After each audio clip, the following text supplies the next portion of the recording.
What's up? It's Dominic D'Angelo. It's adfreeshows.com. I'm of SEScoops.com and OneTrueSportTV.com. I'm flying solo for the time being. Robert should be here any minute, but we're live. We are ready to talk a little WWE Raw on Netflix. Some highs, some lows, some I don't knows, but pretty interesting show. Let's say hi to some folks in the chat here.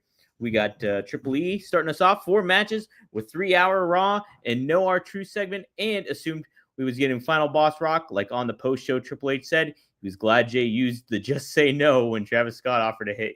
How about that? That's pretty funny. Willie Thornbrew says, "Is it life Hulkamaniac? I feel a little bad for the Hulkster brother. We'll be talking about that for sure." Jack.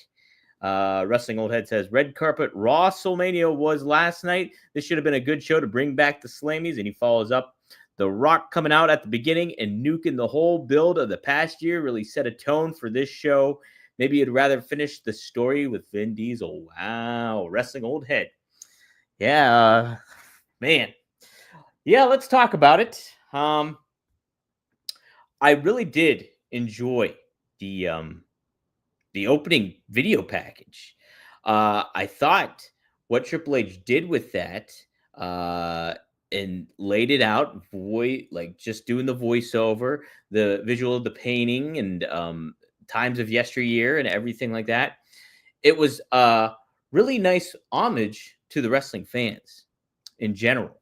Fans that have stuck with WWE, that have been wrestling fans, not just WWE. There's WCW was shown on there.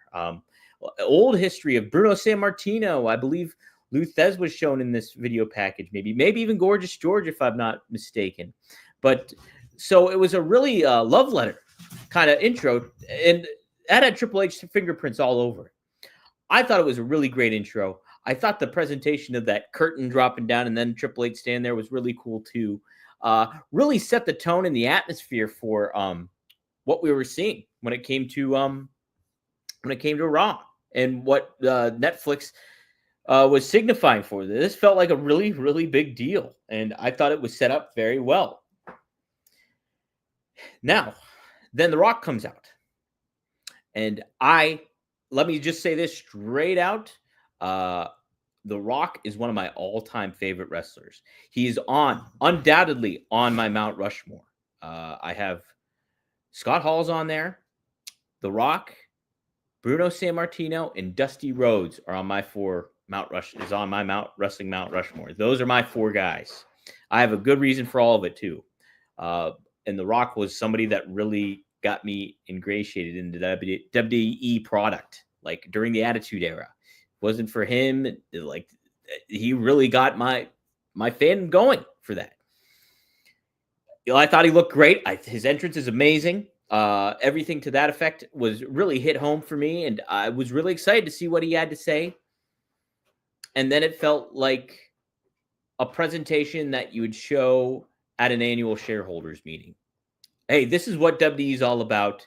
Let's thank everybody who helped us out.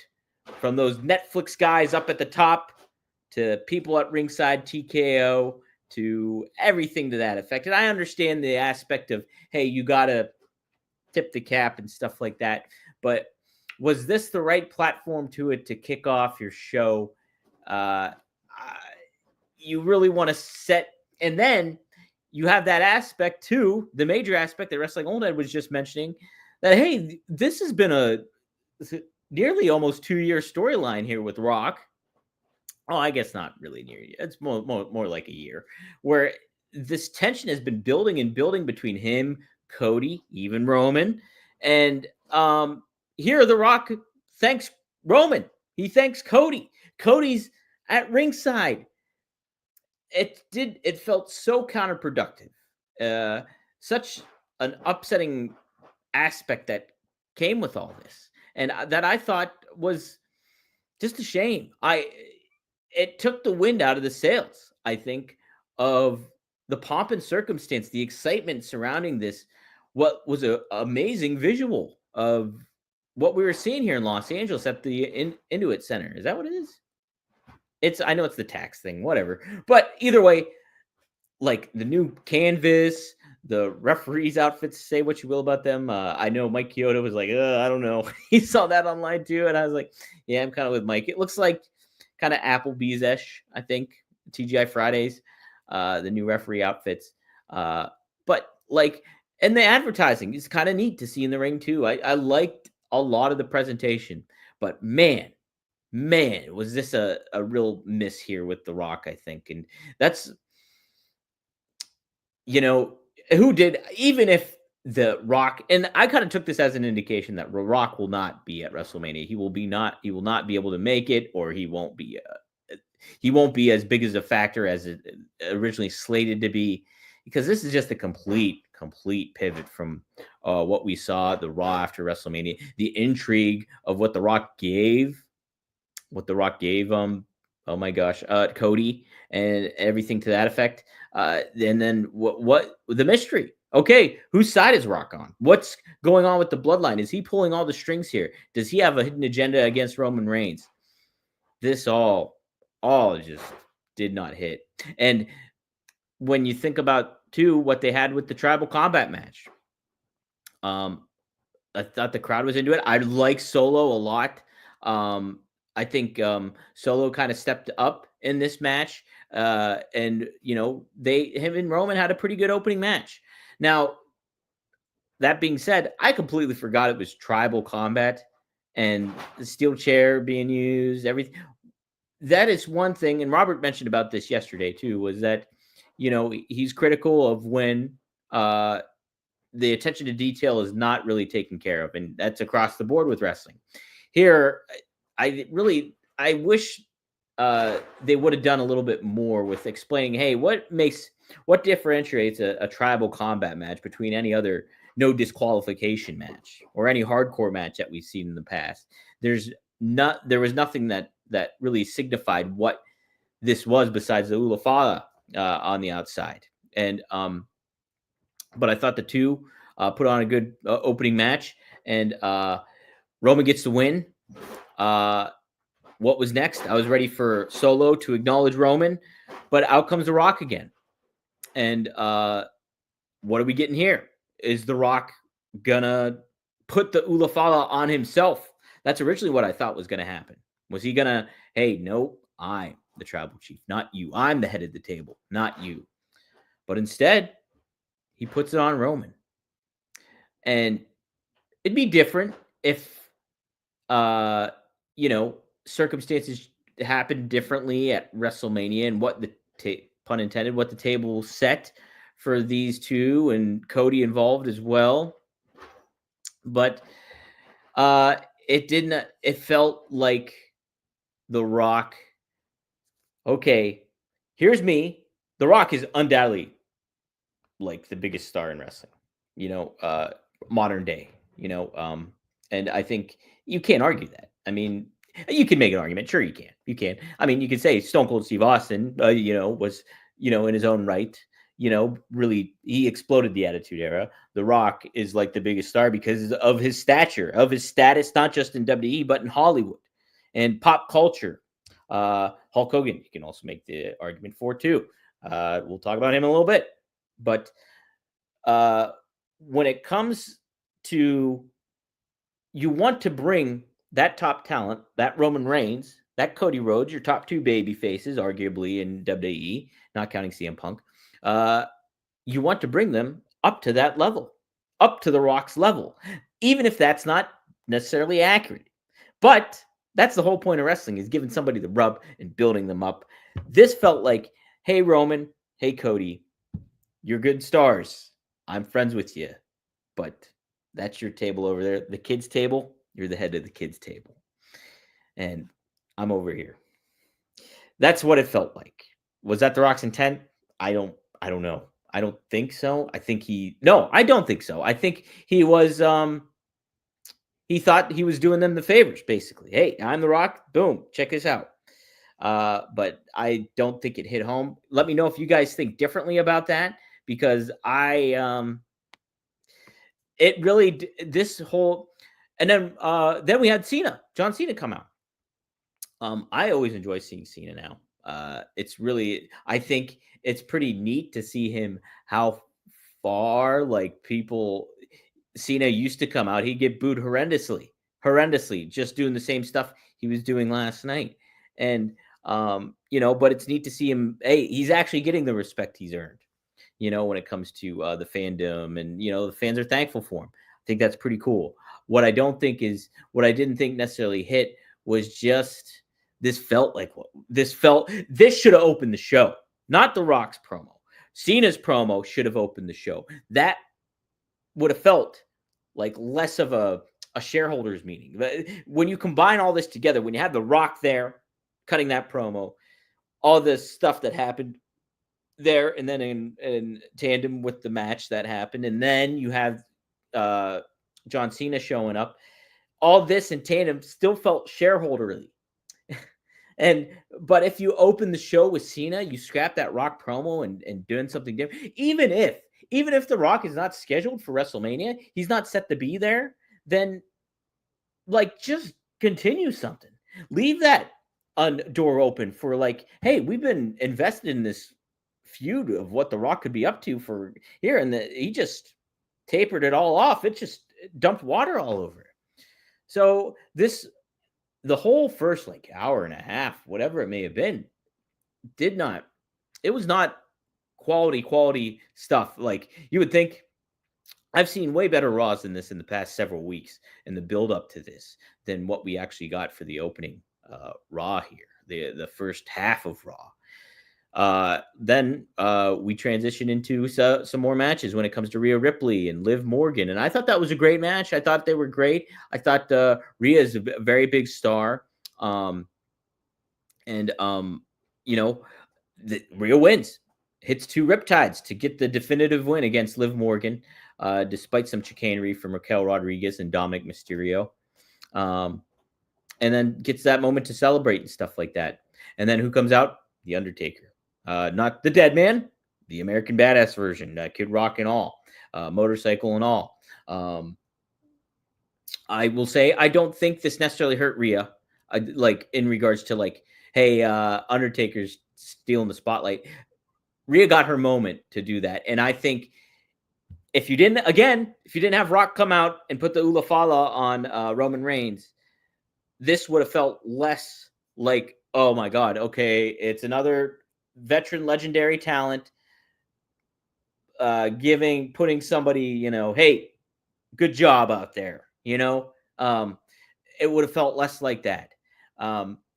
There's ways to do this, but it just made me think, and I completed watching the show this morning, but when I was thinking about it in bed last night, I was like, this would be could you imagine Stone Cold, really at the height of his game, just stunning people, stunning Mr. McMahon, doing everything like that. And out comes Hulk Hogan. Hey, brother, you are the man here. It would not make any sense. It would. And then imagine Austin just being like, yeah, thanks. Instead of being Austin, instead of being his own man. It took away a lot. The whole thing with, and like I said, I love The Rock. The Rock's one of my favorite wrestlers. I absolutely thought he was the highlight of this last WrestleMania season. The heel promos he was cutting.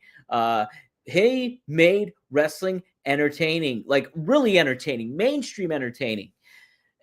And this just, man, you put the time to think about it, they get excited for it. Hey, what's The Rock going to do?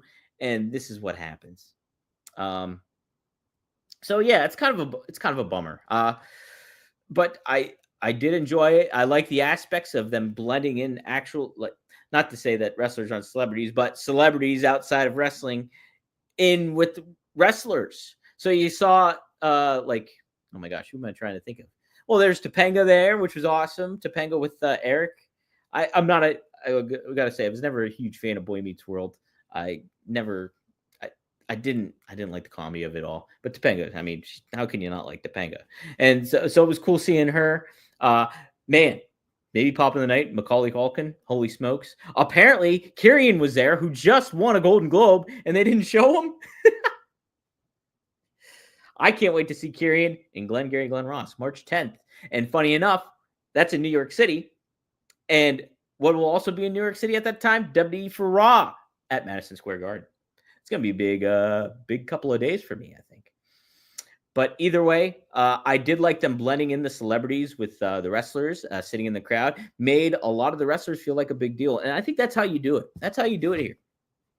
But um, yeah, so I thought that was really good. Um, what else did we have with the matches? Oh, we had Drew McIntyre and Jey Uso. I thought that was a good match. I thought that was a good way to finish it too. Just Jay gets the outsmarts Drew and gets the crucifix pin on him to get the win. And I thought that that continues what you're going to be doing with Drew.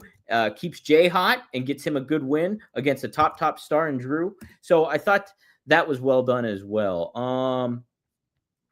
What else did I want to touch upon? Uh, as far as trying to think if anything else really significant stood out to me when it came to the presentation. Um, I will say, I don't think this was Michael Cole's best night on commentary. I wonder if you guys feel the same way. I think um, Michael Cole, he was just hitting a lot of those notes that, like, almost like what you would think what he would have done in the Vince McMahon era. Like, oh, I've got to say this. I've got to yeet. I've got to do this. Then it did not.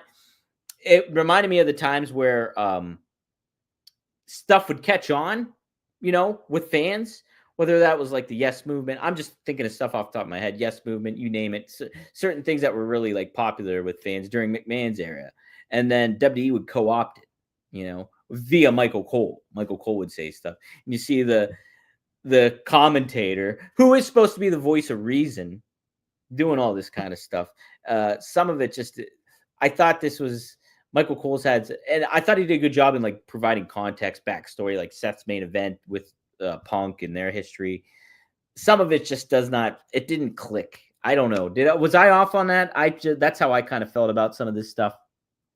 I thought that kind of, I think there was a lot of built-in excitement for this, and the hype that WWE was doing for this was just a wonderful job on social media. We saw the moving match graphics going on social media beforehand. There was a lot of cool stuff, and they even later on in the show they incorporated the old Raw music and everything. And then here it goes. We Yeah, and I just think this whole Rock thing, people had these expectations like The Rock is going to be a part of this in a big way, that's going to make it feel special, and it did not. It did not. It didn't help. I don't think it hurt in the grand scheme of it all. I think, if The Rock's not going to be at WrestleMania, all right, well, hey, that's so be it. And this might be like his kind of send off, that he can't do it. But I think that WWE can definitely surely bounce back from it, but it just, you want to step off on the right foot here, and this felt like a lot of like less acknowledgement besides the opening thing with Triple H and the video package and everything like that. This felt like the opening felt like such more of an acknowledgement of the Netflix, of Suits, not the fans. And I think there was a disconnect there. And so that was my takeaway. I did, let's get to the main event though. We had some other moments with let's see, they did some stuff showing like Rollins and Punk earlier on in the night, and here we go. Main event felt like a big deal. Punk got a humongous reaction. So did Seth too. The crowd really big into Seth, the song and everything like that. These guys put on a really, really fun match. Really great main event, I think. I loved some of the moments that they took when it came to like the referee kind of getting involved, and it's I think it put a conscientious note that, hey, you do got to pay attention to what the referee's doing. Rob Zapata, is that his name? And like them kind of not listening to him, but then also keeping him a factor. Like Punk, I took note where like Punk was kind of brawling with Rollins on the outside, and Rob Zapata goes up at him and is like, hey, get it back in the ring, get it back in the ring. Punk mouths off at him, and I thought they were just going to continue to brawl a little bit more outside. But no, Punk acknowledged it, threw Rollins back in the ring and got it due. So it speaks to the smarts of these guys and what they're able to do with one another. I thought they did a really good match. I love the finish. I liked the aspect too where it's like, oh, okay, hey, Punk caught him with the GTS after the Falcon Arrow, and then Rollins stumbled and serendipitously fell onto Punk's shoulders for a second one. So I thought that was a good finish. And I thought that it was a great main event for your opening show on Netflix. So yeah, I think now that hey, we're dipping our toes in the Netflix pool. Hey, shout out to you guys at Netflix. Thanks a lot. Now that that's kind of over with, we can kind of move on and hopefully get some cool core stuff that we can sink our teeth into as we head towards WrestleMania. The fact that it kind of seems definitive that The Rock is not involved is a little bit of a bummer, and the fact that how it was handled, I think, was even more of a bummer. So that is kind of just the bitter taste of it all. Oh my gosh, how could I forget? Hulk Hogan came out. And he got a reception that he did not expect. He was booed in Los Angeles. The Real American Beer, he was putting it over. It was on the ring mat. It was on his T-shirt. But the crowd was not having Hulk Hogan. And we've seen Hogan do these kind of things before where he comes out and he's gotten booed before. Like he's gotten booed WrestleMania, that when Tampa. There was another time he came out and it was just like Hogan has this. The issue with Hogan when it comes to this stuff is they have him do the very, very bare minimum. Like, and granted, if he did something different this time around, I don't think the reaction would necessarily change because Hulk Hogan, he comes out and he gets booed. But it's just like, to make Hogan, I would think to make Hogan's presence feel significant, you'd have to have him involved in something. Like you have to have him be a part of a storyline of some sort, whether that's in a minor case or like a bigger case. It's because it's just like, hey, okay, we're getting the something, brother, run wild on you, brother, insert ad lib here when it comes to like Mad Lib, when it comes to hey, plugging this runs wild on this, brother. And it's just so I don't think that did him any favors, but I mean, hey, he got booed. I think you need to really pick and choose your moments to make Hulk Hogan be there. And listen, WWE made him a pretty significant part of the show, especially in the opening video. The first thing you see being painted, actually, that when it took sight was Hogan. So this they announced that multi-year relationship with Hogan and the Real American Beer. So they're together.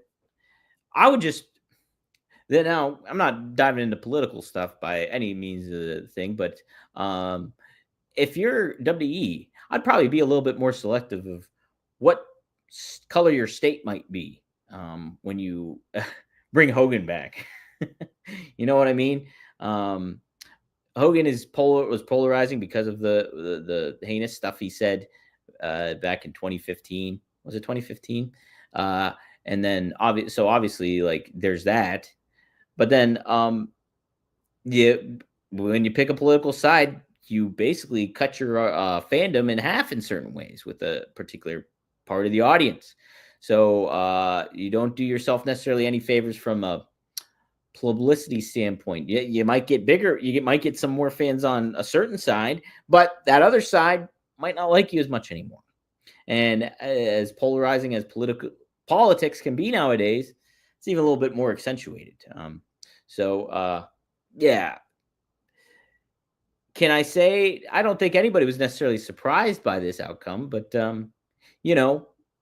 what's to speak about Hogan's value to WWE? I think and initially when this Real American Beer thing got announced, and I thought maybe you handled this in a different manner. Like, say for example, if Hogan let off the show, maybe would he still get booed? Maybe I could see that happening. But like when you got your dose of legends already, and then you have Hogan come out, uh, like look, maybe people are just not. They've seen the legends here already. Hogan, okay, we already know what he's about and what we're going to get from him here. And that's what we got was just a plug about real American beer, a plug about Netflix and his catchphrases. I think if you want to make Hogan feel valuable when you utilize him, you got to give him a little bit more than just that. And you have to pick and choose your moments. Sure, this felt like a significant moment to do it, but you know, you might have eased the blow a little bit if you maybe did a backstage segment and did an angle, a little story with him backstage to kind of like, hey, okay, Hogan is back there and he's got something to do. And then later on, you introduce him out. Maybe that eases it back in. I don't know. It's a interesting show, right? Thought it was very, thought it kind of, you know, WWE's done such a great job this year. They really have. Um, I have been a huge fan of what they've been doing and like big proponent. I think what the creative choices that they've made, of course, you get your missteps, you get some question, okay, what was that for? Things like, but from an overall consistency delivery of the product and what you're getting on a week to week basis, whether that's on SmackDown or whether that's on Raw, I thought has been very, very good. I think Triple H is extremely still in tune with what is viable for a lot of his talent and what makes his talent stand out. But what The Rock did, how The Rock portrayed everything just made it feel less than. After I don't know. And again, I don't think this is going to be an all-encompassing thing where it's just this is scorched earth or damaged goods now. It just didn't put it on out in the best light and make it feel as big of a deal as it was. It just felt like, hey, yeah, this is the corporate meeting we're all at, and here's our highlights. This is what WWE is, and thank you Netflix, thank you, everybody who's our sponsors, everything like this. And then the fan felt like an afterthought, I thought. Let's take some of your guys' comments before we close out. Dom versus Kyrian in a Raw Dark match. That'd be pretty funny. March 10th. Book it. I know Penta. Penta getting the tease. He's going to likely be the opponent for Chad Gable next week. That should be pretty cool. Lesnar in a lucha mask.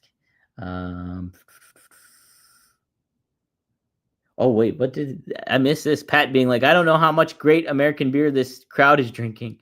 That's pretty funny. Imagine if it was Mr. America. That's pretty funny. Let's see. I'm trying to see if anybody else had questions before I kind of close out. Stewart says, I thought the fact that they said Rock is a high chief and only a high chief can choose or coordinate a tribal chief, he was going to choose Solo. Oh, okay. All Jake says, when Roman got the Ulafal from Alpha and Sika after the match, that's what I remember. Okay, I'm not sure what that's in reference to. Okay, I think they're just explaining the old tribal combat match. All right. Trying to see if anybody else had some feedback about certain things. Yeah, The Rock's promo last night was basically non-canon. And that's what you don't want in a wrestling product. You don't want to be taken out of the ride. You don't want hey, this is pay no attention to the man behind the curtain. You don't want that kind of stuff. Like I thought it was fine too. I thought it was okay when Triple H was talking about like good guys and heels and stuff like that. I thought some of that stuff was kind of okay, because it was again a love letter to wrestling. I think was the hat tip, but the fact that people got so invested in the storyline and what was next for The Rock, what was next for the Bloodline, what was next for Roman or Cody, and then The Rock to just be like, "Oh yeah, we're all friends." I don't know if it didn't hit. So, all right, Rock's going to be on NXT tonight apparently. the New Year's Evil, so that should be interesting. Obviously, we saw Ava Rain. Uh, I guess she just goes by Ava now. Uh, Sitting at the Golden Globes, so that's kind of neat. Um, Jen, best wishes to your. I think you said your grandfather fell. Might have been your uncle. Very sorry to hear that. I hope he's okay. Prayers for him. He says, "Nice wrestling Mount." Jen says, "Nice wrestling Mount Rushmore." I have Dusty, Ric Flair, Shawn Michaels, Kevin Nash, and Sting to name a few. No limit to the size of it. Yeah. Hey, yeah, that's it. You can make a top 10 list. Booker T has his fave five. I know. Um, so there we go. That will do it. Um, People have expressed their thoughts about some of this stuff. I will say I didn't catch the post media press conference thing that they had. Um, did catch Punk's post show promo, and I thought that was really good. Staking his claim for the Royal Rumble. I thought what Cena said too, ultimately too, with the Royal Rumble and stuff like that was good, fun entertainment stuff, and kind of gets you launched up. Okay, get in Cena mode. Everybody, let's get ready. So fun stuff. Let me see. If you have questions, get them in real quick because I would like to do a little ad read. You know, Innuendo Arena. I know they're sponsored by TurboTax or what have it be, but with wrestling fans, 17,000 setting the arena gross record. I think for WWE for a show was this one. Um, you want to think that every wrestling fan put their best foot forward or put their best smell forward because you know it. If you've been at a wrestling show, there's a little bit of a funk going on. Well, you won't have necessarily too much of a funk with Mando. You won't at all. As a matter of fact, I love Mando. I get the Mount Fuji. I have the deodorant stick. I have the deodorant spray. I bought my nephews for Christmas a starter pack of their own, and just I love the product. I think it's such a cool brand, low key in regards to how it looks, presentation, very simple presentation, and the scent that reflect that. I think they reflect it greatly in regards to what it looks like and what it feels like to kind of not overpower. Hey, this guy, he's really laying it on here with the smells and everything like that. Mando hits that perfect note when it comes to it. So but there's whole body deodorant. It was created by a doctor who saw firsthand how normal BO was misdiagnosed and mistreated. It's clinically proven to block odor all day and control odor for up to 72 hours. So Mando's starter pack, like I got my nephews for Christmas, Mando's starter pack is perfect for new customers. It comes with a solid stick deodorant, cream tube deodorant, 2 free products of your choice like mini body wash and deodorant wipes, and free shipping. And as a special offer for our listeners, new customers get $5 off a starter pack with our exclusive code. That equates to over 40% off your starter pack. You just use code RUMOR.